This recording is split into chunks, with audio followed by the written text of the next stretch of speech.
So in this video of the skimboarding series, as I sit here currently injured, it got me thinking about the worst injuries I've seen in my years of skimboarding. So let's get into it.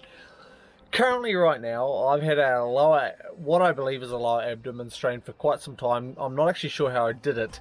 I'm assuming it's skimboarding. Weird injury. I'm getting it confirmed. Probably by the time this video actually goes up, I will have a confirmed actual diagnosis, I'm hoping.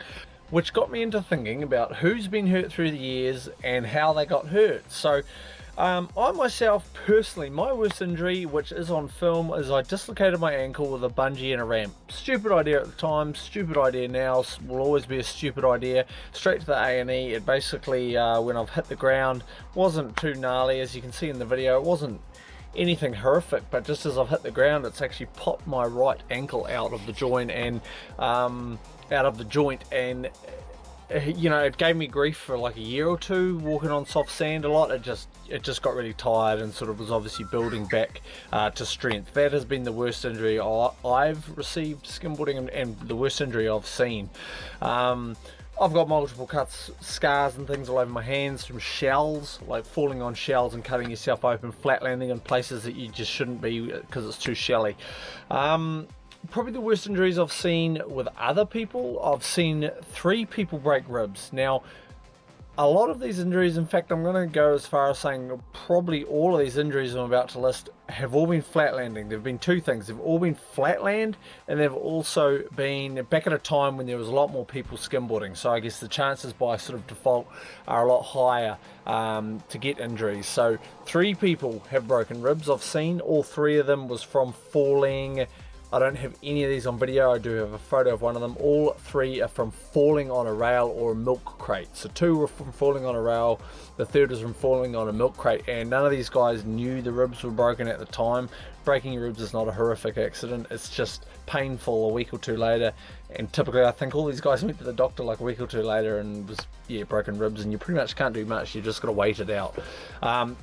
One thing to note is all 3 of these guys were pretty slim, skinny guys at the time. So something just to note for you skinny guys out there.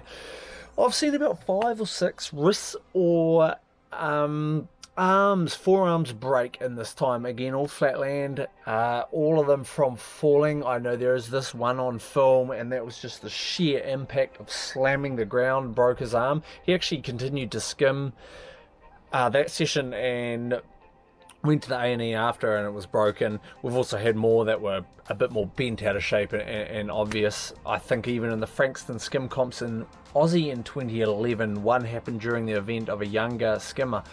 That is probably the key point to that, is learning how to fall early on. And once again, flatland is way more, you have way more potential in getting hurt purely because you're typically dealing with this much water instead of a foot or 2 or whatever sort of water depth you're dealing with.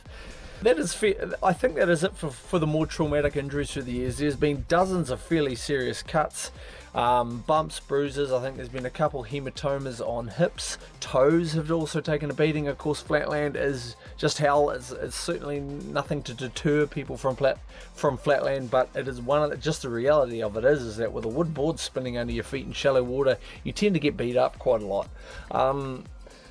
That's really it for this week's video.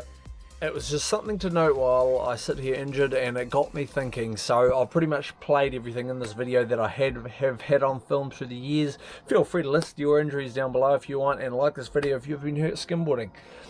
Now, my view here with Access Skimboards is to get people into skimboarding, of course, here in New Zealand and around the world. I offer a full range and a large range of high quality boards, from beginner wood boards, all the way through to the highest end carbon fibre product. You can find all that at accessskimboards.co.nz, or feel free to contact me via the website with any questions you may have.